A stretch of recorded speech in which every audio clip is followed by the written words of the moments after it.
राधे राधे, जय श्री कृष्ण। ओम नमो भगवते वासुदेव। ओम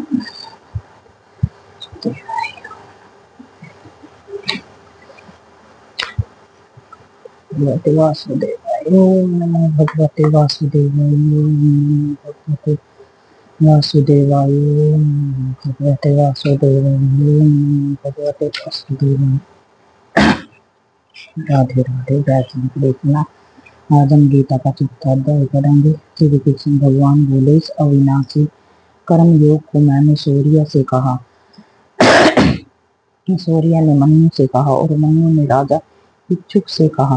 हे अर्जुन, इस परंपरा से प्राप्त यह योग सब राजर्षियों ने जाना, परंतु अधिक समय व्यतीत होने से यह लुप्त हो गया है। वह प्राचीन योग आज तुमको मैंने बताया है, क्योंकि तुम मेरे भक्त हो और मित्र हो। यह योग रहस्य अति उत्तम है। अर्जुन ने कहा, कहने लगे, आप जन्म तो अभी हुआ है और सूर्य का जन्म बहुत पहले हुआ है, मैं कैसे मान लूं? ओम नमो भगवते वासुदेवाय। मैं कैसे मान लूं कि आपने सूर्य को यह योग बतलाया है? श्री कृष्ण बोले, हे अर्जुन, मेरे तुम्हारे अनेक जन्म हो चुके हैं, मुझे याद है और तू भूल गया। जन्म से रहित अविनाशी संपूर्ण प्राणियों का स्वामी अपनी प्राकृतिक में स्थिर हूँ, यद्यपि अपनी माया में जन्मता हूँ।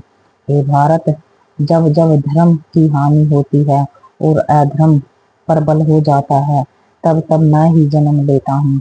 साधुओं की रक्षा, पापियों का नाश और धर्म की स्थापना करने के लिए प्रत्येक युग में जन्म लेता हूँ।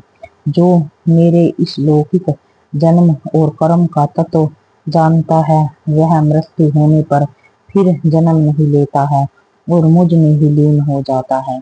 इस भांति मोह, भय, क्रोध को त्याग कर मुझ में भक्ति कर कर मेरी शरणागति हो, और बहुत से मनुष्य ज्ञान रूपी तप से पवित्र होकर मुझ में मिल जा गए हैं। जो जिस भाव से मेरी पूजा करता है, उसको ही उसी प्रकार से फल देता हूँ। हे पार्थ, मनुष्य सब प्रकार से मेरे मार्ग का अनुसरण करते हैं। यथार्थ यह है, चाहे जिसकी सेवा करे वह मेरी ही सेवा है। मनुष्य लोक से कर्म सिद्धि की इच्छा करने वाले, देवताओं की पूजा करने वाले, क्योंकि इस लोक में कर्म की सिद्धि शीघ्र होती है। मेरे चारों वर्णनों की दृष्टि अपने अपने गुणों और कर्म से ही है। सृष्टि का कर्ता मैं ही हूँ, यद्यपि ओम नमो भगवते वासुदेवाय। ओम नमो भगवते वासुदेवाय। आकर्ता अविनाशी जाने, कर्म मुझको ही वृद्धि नहीं है कर सकते, यद्यपि कर्म फल से मेरी कामना नहीं है। इस प्रकार जो मुझको पहचानता है, वह कर्मों के बंधनों में नहीं पड़ता है। अतएव एवं पूर्व पुरुष के किए हुए कर्म को तू भी कर। हे अर्जुन, कर्म क्या है और अकर्म क्या है, इसके विचार से विद्वान की बुद्धि भी चकरा जाती है। उसी कर्म का वर्णन मैं तुझसे करूंगा, जिसके करने से संसार के बंधन छूटकर मोक्ष के भागी होगे। कर्म कर्म विक्रम और अकर्म तीनों को जानना अवश्य है, क्योंकि कर्म की गति गंभीर है। हे अर्जुन, जो कर्म करने की कोई कामना नहीं रखता है और जिसके समस्त ज्ञान रूपी अग्नि से भस्म निर्मल हो गए हैं, उनको पंडित कहते हैं। जो कर्म फल की आशा छोड़कर करता है और उनसे आसक्ति भी न रखता है, वह निश्चय ही संतुष्ट रहता है। ऐसा मनुष्य कर्मों से घिरा रहने पर भी मानो कुछ नहीं करता है।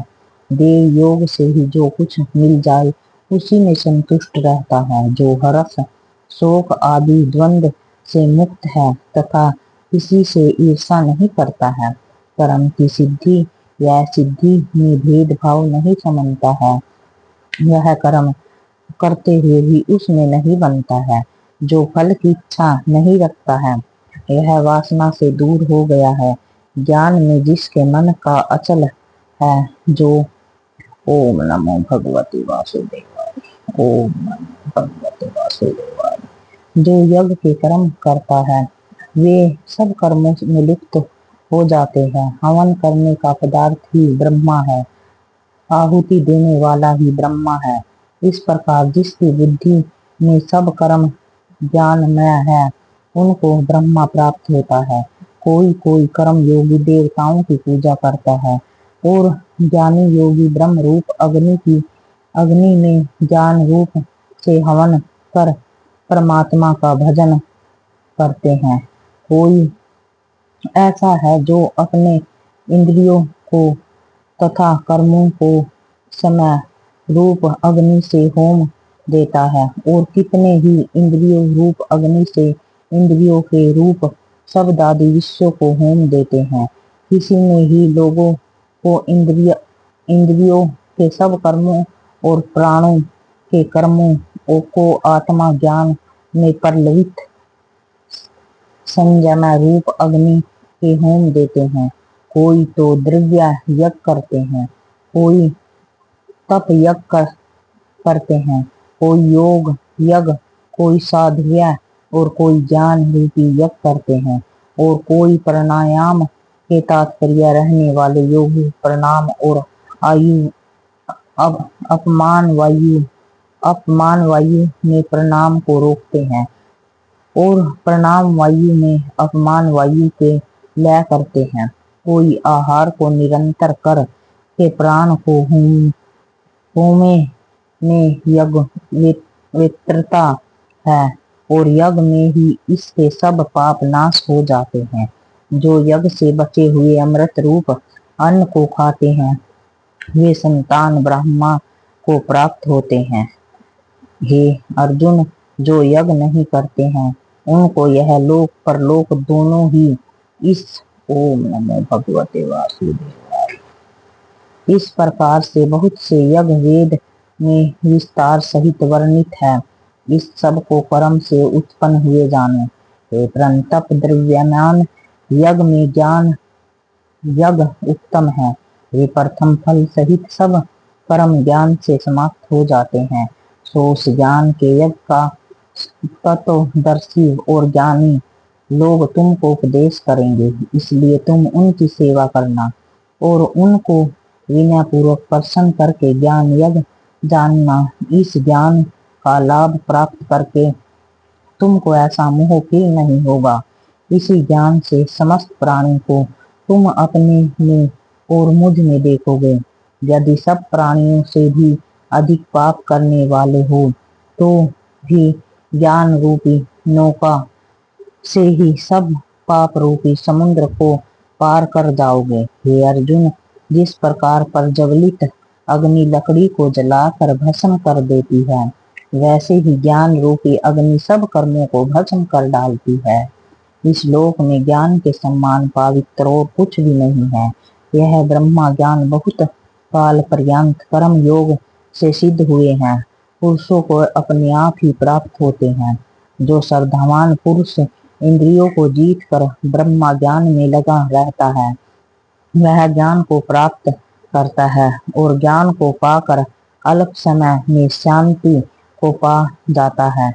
ज्ञानी श्रद्धा रहित और जिसके मन में संदेह नहीं है, ऐसा जो पुरुष है वह नष्ट हो जाता है। ओम नमो भगवते वासुदेवाय, ओम नमो भगवते वासुदेवाय। जिसके मन में संदेह नहीं रहता, उनको यह लोक परलोक और सुख कुछ भी प्राप्त नहीं होता। जिससे परमेश्वर आराधना और निष्कर्म कर्म योग के आश्रय से कर्म बंधन त्याग दिए हैं। हे अर्जुन, उस आत्मा ज्ञानी पुरुष को कर्म नहीं बांधते हैं। अतएव अज्ञान को उत्पन्न हुए चित्त को इस संज्ञा को ज्ञान रूपी तलवार को काट कर मेरे बताए हुए कर्म योग को संज्ञा को ज्ञान रूपी तलवार को काट कर मेरे बताए हुए कर्म योग को करने के लिए प्रस्तुत हो जाओ। ओम नमो भगवते वासुदेवाय, ओम नमो भगवते वासुदेवाय। राधे श्री राधे श्री राधे। आज राधाष्टमी है। इसलिए ये गीता का चौथा अध्याय पढ़ा गया एवं चौथे अध्याय का महत्व। ओम नमो भगवते वासुदेवाय। ओम नमो भगवते वासुदेवाय। ओम नमो भगवते वासुदेवाय। भगवान बोले, हे लक्ष्मी, जो पुरुष गीता जी का पाठ करता है उनके स्पर्श मात्र से अधम देह छूट कर मुक्ति को प्राप्त होती है। लक्ष्मी जी ने पूछा, हे महाराज, श्री गीता जी का पाठ करने वाले छूटकर कोई जीव मुक्ति हुआ है? तब भगवान जी ने कहा, हे लक्ष्मी, तुमको मुक्त हुए एक पुरातन कथा सुनाता हूँ। भगीरथ गंगा जी के तट पर एक काशीपुरी नगरी है। वहाँ एक वैष्णव श्री गीता जी का चौथा अध्याय का पाठ किया करता था। एक दिन वह साधु वन को गया। वहाँ बेरियों के दो वृक्ष थे, उनकी बड़ी छाया थी। वह साधु बैठ गया और बैठते ही उसे निद्रा आ गई। एक बेरी के उसने पांव लगा लिए और दूसरी बेरी के उसने सिर लगा लिए। वह दोनों बेरियां आपस में कांप कर पृथ्वी पर गिर पड़ी। पत्ते सूख गए। परमेश्वर की इच्छा से वह दोनों, ओम नमो भगवते वासुदेवाय, बेरियां ब्राह्मण के घर दो पुत्री हुई। हे लक्ष्मी, वह बड़े उग्र पुण्य के करने से मनुष्य देह मिलती है। फिर ब्राह्मण के घर में जन्म लेकर दोनों लड़कियों ने तपस्या करनी आरंभ कर दी। जब वह दोनों बड़ी हुई तब उनके माता पिता ने कहा वह विवाह नहीं करेंगी। उन्होंने अपने पिछले जन्म की खबर थी। वह जाति से सुंदर जन्मी थी। उन्होंने कहा, एक हमारे मन में कामना है, हे परमेश्वर वह पूर्ण करे तब बहुत भली बात है। उनके मन में यही था कि वह साधु जिसके स्पर्श करने से हमारी अधम देह छूटकर यह देह मिली है, वह मिले तब बहुत भला होगा। इतना विचार कर दोनों लड़कियां माता पिता से तीर्थ यात्रा करने की आज्ञा मांगी। तब माता पिता ने तीर्थ यात्रा की आज्ञा दी। तब उन दोनों कन्याओं ने माता पिता के चरण वंदना करके गमन किया। तीर्थ यात्रा करते करते बनारस पहुंची। वहां जाकर देखा वह तपस्वी बैठा है जिसकी कृपा से हमें बेरी की देह छूट गई है। तब दोनों कन्याओं ने चरण वंदना करके विनय किया, हे संत जी, धन्य है आपने हमको कृत्य किया है। तब उस तपस्वी ने कहा, तुम कौन हो? मैं तुमको नहीं पहचानता। कन्याओं ने कहा, हम आपको पहचानती हैं। हम पिछले जन्म में बेरियां की योनि में थे। तुम एक दिन वन में आए और बहुत धूप लग रही थी। तब बेरियों की छाए तले बैठ गए। लंबा आसन होने पर बेरियों ने आपस में चरण लगे और दूसरी के सिर लगा। उसी समय बेरी की देह से मुक्त होकर तुम्हारी कृपा से हमारी गति हो गई। श्री गीता जी के चौथे अध्याय का ऐसा महत्व है। वह मन वचन कर्म से नित्य प्रति पाठ करने लगे। तब श्री नारायण जी कहते हैं, ये लक्ष्मी, चौथे अध्याय का यह महत्व है जो मैंने आपको सुनाया है। ओम नमो भगवते वासुदेवाय। ओम नमो भगवते वासुदेव। ओम नमो भगवते वासुदेवाय। राधे श्री राधे श्री राधे राधे राधे राधे श्री राधे श्री राधे राधे राधे राधे श्री राधे श्री राधे श्री राधे राधे। इस गीता के पढ़ने का महत्व यही है कि संसार से मुक्त हो जाए इंसान। और जो इस गीता के पाठ को सुनता हुआ पढ़ता है, जब गीता में भी बताया गया जो मात्र छूने से ही गति को प्राप्त हो जाता है। तो ऐसी गीता को हर रोज पढ़ना चाहिए। और यदि आपके पास समय नहीं है सुनने का, तो यूट्यूब को फोन को चलाकर आप काम करते रहिए और गीता सुनते रहिए। आपकी गीता सुनने से आपका उद्धार होगा। राधे राधे। जय श्री कृष्ण। और मेरे चैनल को लाइक और सब्सक्राइब करें। राधे राधे। जय श्री कृष्ण। राधे राधे राधे राधे राधे राधे। ओम नमो भगवते वासुदेवाय। ओम भगवते वासुदेवाय।